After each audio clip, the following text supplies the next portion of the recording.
Original.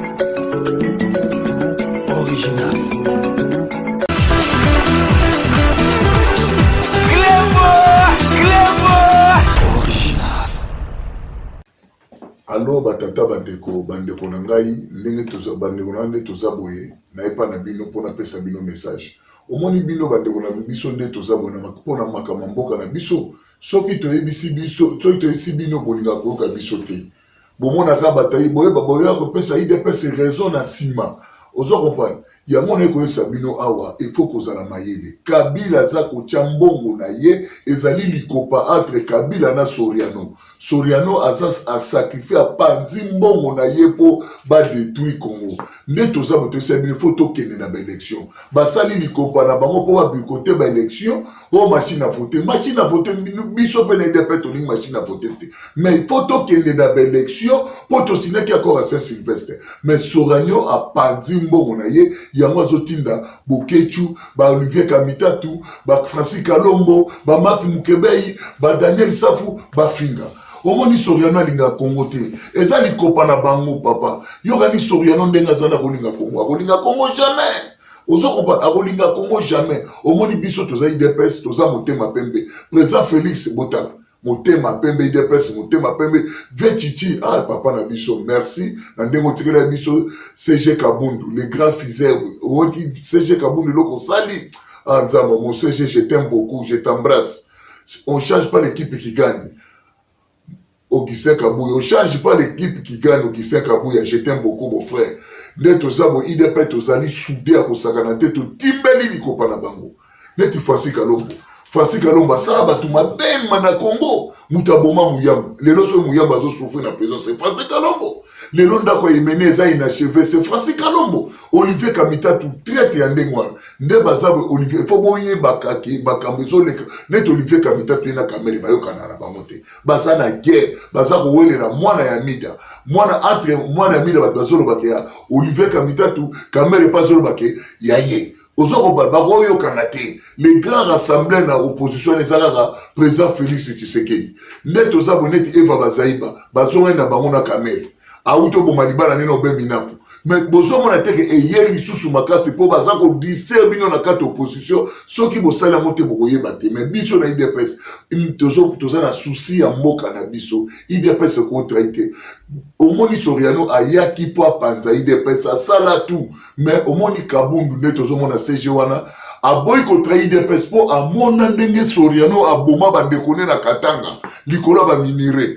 Ozo comprendre tala ba muto ba boma amona Soriano boma bandeko na Katanga andima kutute. Ozo comprendre aboya ko trahir IDPS ya mona omoni Kabunda mona ki bien pour la marche soki kaka Kabunda signaki marche yo ntongo mona passe ya ndenge wana ezali kopa Kabila zana kati Soriano zana kati ba opposa nike ona tiba kati omoni ke basali marche na bango. Félicitations à des marches na bino boni contenir marche na ndenge leki Daniel Safu ndenge tozabo Daniel Safu yemoko lobi afingi mais lelo abongoni motema. Qu'on nous divise pas entre nous. Je me rappelle les propos de Tshisekedi. Je suis allé voir mon frère, j'ai l'impression qu'il est pris en otage par les Tutsis. Je me rappelle de cette phrase. C'est la phrase que Tshisekedi prononce au lendemain de sa visite, moi, Laurent Désiré Kabila. Il tient et dit, je suis allé voir mon frère, Montou. Mais j'ai l'impression qu'il est pris en otage par les Tutsis. Donc, la journée d'aujourd'hui, j'insiste, nous commençons un autre timing. Je salue mon frère Jean-Marc Abound.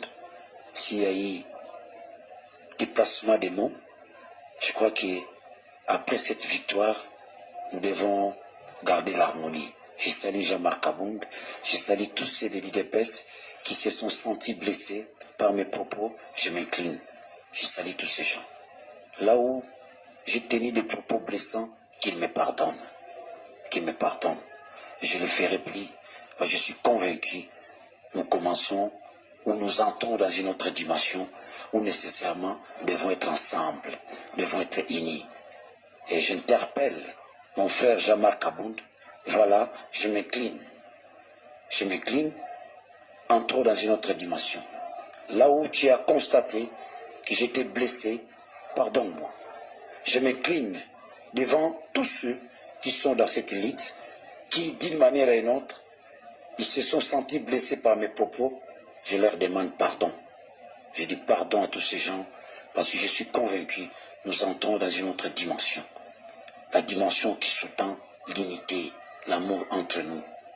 C'est fini. Je crois que Daniel Safou, c'est le nouveau langage, d'autres attitudes, une autre vision. La vision de l'amour. Ça, ce sont des propos, n'est-ce pas, sincères. Je suis sincère. Et j'en appelle aussi à tous ceux qui ont tenu des propos indignes à l'endroit, n'est-ce pas, de Félix Tshisekedi, qu'il retire ses propos. Et nous demandons aussi à Félix Tshisekedi, c'est un leader, il doit s'attendre à tout, que nous puissions revenir dans les beaux sentiments. Compatriat, la patrie ou la mort. La patrie ou la mort. Ozo comprendre, mais Daniel Safou, Koulimbi César Kobo Sanate. Ozo comprendre, Koyana permanence c'est le 23. Koyana permanence c'est le 23. Ozo comprendre, mais net osa Olivier Kamitat, ozo benga IDPS machin. Olivier Kamitat. Lugana tatana yo. Ozo yo mona pi libota mobimba mwindu yo mtobima pembe. Oza na motema mabe wana, oza na motema bolingote. Traite ya kotraite Olivier Kamitat. Ozomona basali bandi ya hypocrisie, bandi ya batraitre pona ba piller Congo. Mais kosimba lisusu te makamba Congo komi wa manzambe. O baloba moi mambe pa o président Félix ali chamutu tsanzambe. Ozomona yango tozo sabi neti mtoko Bokechu. Mais Bokechu c'est ndoki. So ba tuwe ba te Bokechu za ndoki. Bokechu ba na futela na lac mo pa ba Ija Makengo. Ba liya mwana ba Ija Makengo Bokechu. Neni ndekono nani patela monzo oboma si naza musicien oboma mboye na mi Bokechu peuple te loba mamba peuple mokonzi soki yo lelo mende to sabo to porto plainte yeba ke mbalo ke na tribunal oyana be preuve oyana 3 millions obiso to ya yango ozo comprendre oyana 3 millions to porto be na plainte ozo so convocation l'élection le gito okende prison. Vous comprenez? Malo prison pour aux alliés là, mais TCD, aux alliés récidivistes. Il y a Bouzoba, il y a Bouzoberi. Oh, il y en a des preuves au place président Félix Aguinani. Il y a un moment IDPS Belgique, félicitations, na nègre, bon, ils ont idée, na maître Claude, il y a un moment que tu portes mon ketchup plainte. Tu as dit sous net, tu as problème de binote. Net, tu as dit, tu as dit, na belle élection. IDPS, tu as dit, na belle élection, tu as dit, moi, président Félix, tu as dit, tu as battre les bangos. Au moment de 2006, tu as fait Tchakate. Il y a un moment maintenant, Malo, tu as Ozo on va net président Félix Akobeta Chadal to kende ba élection to yebse bino ke ba tchembo pour la rotisseur ba to ba tchembo pour la rofinga ba mutoka Francis Kalombo yo ya poto luka makamuna yo pour Francis Kalombo ninga ba kozonga ka lisusu te ozo on va ba ndemi si bino ke Francis a ozo ka soutenir Francis il est malade ok Kishara Sani à cause de nos 5 chantiers wana un hôpital tenir Francis au moins exil les a passé. Exil les appelés baba musiciens, mes potes les cimetières baba musiciens. Il y a pas que exil peut aller passer pour les cimetières baba politiciens. Au moment la fois-ci, aux a deux femmes, aux a la société, aux a les l'autre côté, ils a pour les gars télé pour finga pour appeler ça un bon. Aux a on fout la deux femmes d'un côté. Et moi j'entends la société échafaudage ou il y a cardinal. Mais il y a une autre société là malobabo et simbate.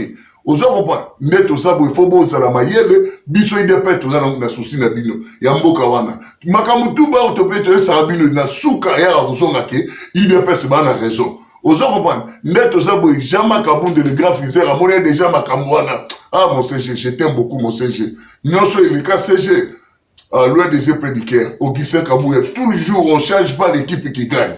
On ne change pas l'équipe qui gagne au Augustin Kabouya. Net aux abos et tous ceux qui ont bango malembe. Talabiso maboko pembe. Tous ceux qui ont rabo. Tobomate, toyibate. Président Félix jamais a retrahi papa nae. Jamais président Félix a retrahi papa nae. Papa botela raki. Et bien ma papa est allé na frigo. Président Félix a dit m'a trahi. Et l'okuta.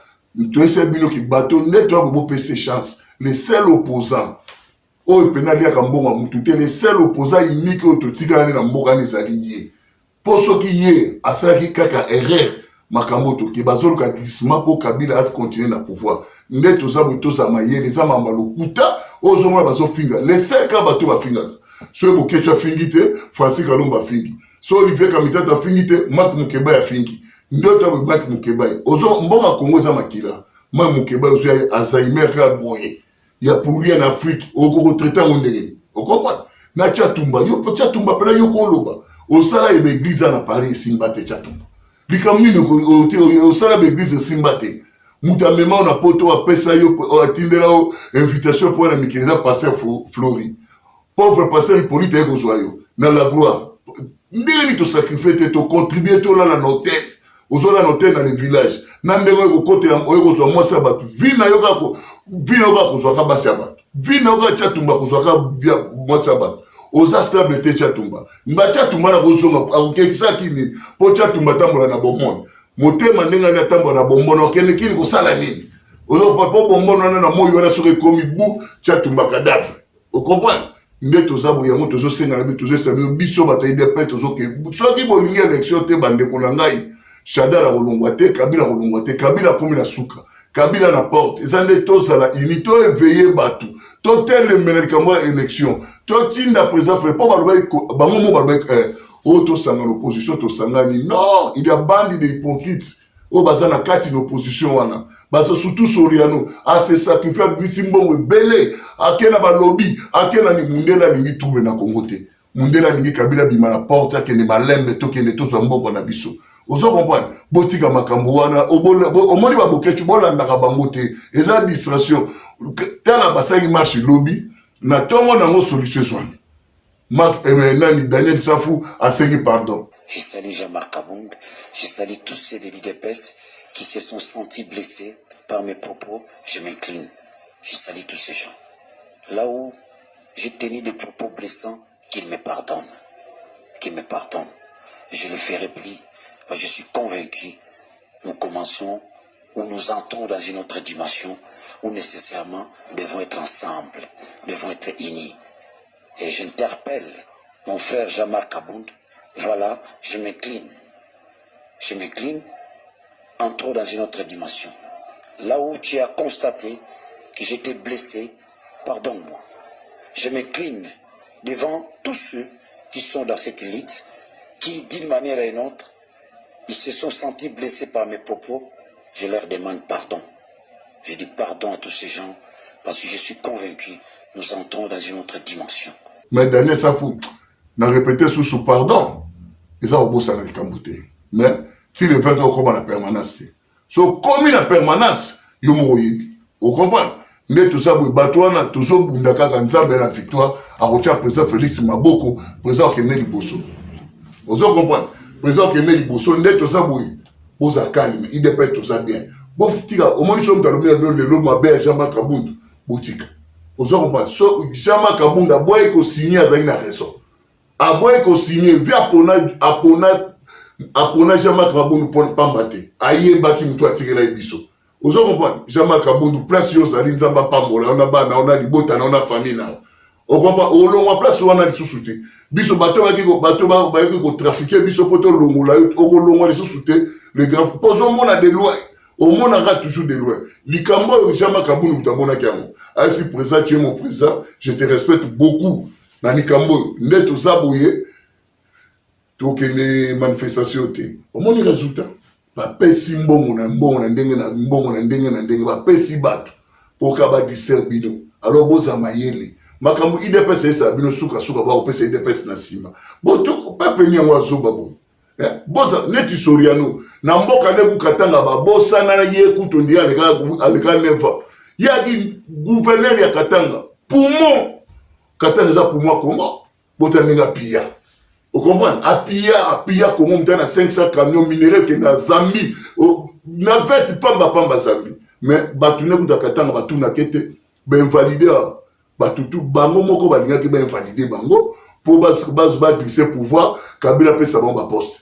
Ozo comprendre yango Nzambe a confondre bango manifestation et simbité ndenge toza bango moko na bango mo bapanzani Ti le 15 bon moi ande bato bandosenga ba pardon. Mais président Félix a déterminé la décision na ye ndenge ba na bino ke to kende ba élection to ke ba élection. Oza comprendre? Neto to ko kende ba élection na machine à voler wana to ko kende photo ndima to signer accord Sylvestre. Tondima. Poto souki sa ba mi to okanga Nicolas Zali. Le 20 on a nengo kokate au monde ande bato ba bando santa. Est-ce que Daniel Safou yemo ka Joaquim Mbongo mena tongo na ngo akoki ko la te milimo. Ozo comprendre milimo batu au moins mutoka ba boketu ba bandoki. Boketu c'est démon. Vous comprenez boketu Nico Zoya na bengi da Nico na tineke wesera sa Zoya yeba ke Nico nenga Zoya na toté. Ana munanga toté. Yambala pardonner te petit papa pe asa bali alingisu na ndako neti. Ozo comprendre Nico Zoya yeba ke Nico na toté alingisu Nico Zoya mulanga toté boketu. Yo mo une force à Nico. Alors ça la calme neto sabino bana ide pes bozaba bo banga bangote boketu mbalo aza to porter pénal tribunal neto ça vous mettre Claude félicitations à ide ozwaki alors neto so kende boye to kende bloga baba boketu yaka na be preuve au ba milieu yaka na be preuve au la samona tribunal Belgique et ça en direct pour kanga ba miyibi boketu luka musala le seul musicien congolais a réussi rater na vie c'est boketu muninga ba jiba boketu né à 65. Vous comprenez? Les seuls musiciens sont battus terretés. Yé. Du pas bando tambola ça y a yote. Fio bando mi mané na bon marché. Ya ki papa na ye. Ozo kosa batu ke ba pesu na bo rien boketu. Le bien mal qui on profite jamais. Ma beyo sala bato yo lia na kindoki na yo na tata na yo. Nicolas Suedewana. Yangonde le ba koma Olanda. Ozo comprendre? Ne dans ça bo yangonde ba Olanda. Mutuka le Francis Kalomba ba mabe président Félix. Ah les gens sont dit il y a fait la biche menée et comment il a achevé ils a Francis Kalombo objectif à yara na poto poka ka bando finga président Félix donc on a kutana yango monika zonga sima au comprendre donc on a kutana yango nda monika zonga sima mais neto zaboye bozala mayele peuple congolais bo fongola mission ça ka te ba isa noka dikambuso ba tsheli nyombo ba mieti ba pesa nyombo na biso nzambe ali mboka wana tout ça la tonne to sambela kanza ba ofungola biso banzela to tele surtout Soriano nga zali deuxième kengo wa dondo Soriano di deuxième kengo wa dondo pena waza pena ke nemi ya Kongo ya banungu oya na makira ya Congolais aza italien zambien neto waza deuxième Congolo Soriano nga zaboye bilo mo bobi via Soriano mama Soriano ki bonne ba katebe katoto wa boy ya mama ya katebe katoto Boyka ba père na ba italien ba clochard ba zotina wana ba Afrique pour ba détruire ba via bato ya bana bato ozo comprendre mais neto ça bo Soriano na société ya Congo yiba minéraux ya Congo le net na film mundele pas dingeta mundele so na simano pas peso pouvoir a umi sota ozo comprendre mundele a umi sote a peso pouvoir mundele a umi sote so mo muta comme que les 4 ans 10 ans yeba que mundele ngaka na yote bon fongola matoyi mindele mota na simana bango lukuta mundele ngine su guerre tabo mabatu po ba zo mundele nga solula azon ça pas ba guerre wana zo kokango aloko bomba moto wana te ozo comprendre aloko bomba moto wana te yango na yo sabino ke bosa mayele makambo ide pesa sabino na sima ba pesa bango raison o comprendre lobby Daniel Safalanité yemo amoni yemo ganga Daniel Safu bandalo ba soupu fingi batu soupu yomo ko mona yomo ko mo meli soupu ya munene ko ozo comprendre pour moi que bato wana on tangeli bino boketu kamitatu Francis Kalombo Mike Mukebai tala ba on finga ka président Félix mutatinda bango nani Soriano bimo bobi Soriano alias Moïse ye mutatinda bango yo ta tieba mbongo na ye abimisi pole ni tozo atrissement yebu na ye kaka sene kabila rozo sanga gouverneur yo mona pi bazo za gouverneur bazo so gouverneur Katanga na 8 ans au sali 8 ans de lo sali rien. Est-ce que moment là na Katanga ba marché obi mutana bomba batu basi ya basoda ko bazo souffrir bakanga basi ya basoda ko na hôpital ba bobu na ba maternité ko bana mbongo te mais bobino bozo mona ka mutu wana a corrompre bino en plus c'est grave bradé de minéraux congolais maman les sili peuple congolais tout souffrir alors pour ça président Félix chasse Jean-Marc Kabundo change pas le secrétaire CG on change pas l'équipe qui gagne nonner butoko mina suka minga kolobezate na ona lobeli bino bokolanda ngai neto abo président Félix ndenge se bino kaka toujours toke na élection na machine à voler tondima yango tosukisa bango likambo to tia bango contre mi tamba ba contre mi bwa mibali tobima maman va pesa bino miette so ba pio miette et si li lobby même pas des jours ici au moins de Francis Kalumba so souffrir a comme ko souffrir tala muta vivre na koloba te faut ça la société ou compagnie na potongi bon minga olobeza te faut na remercier bato bino bo sala ka bino bo yebi que les grands prêtres c'est ça ngadi les grands fils yo mo yenda simba mieta banda idéologie makambo pour yenda soka tchelo boko mambo 5 minutes tout le monde d'accord ciao.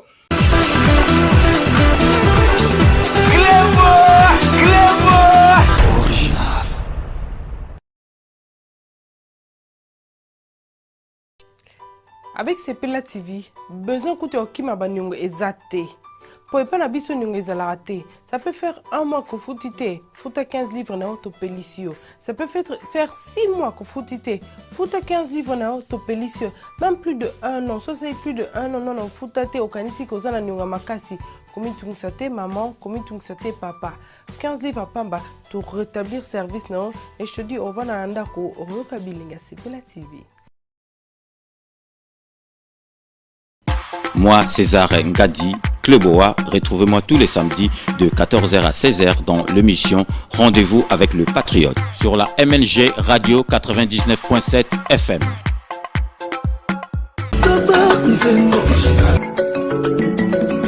Original.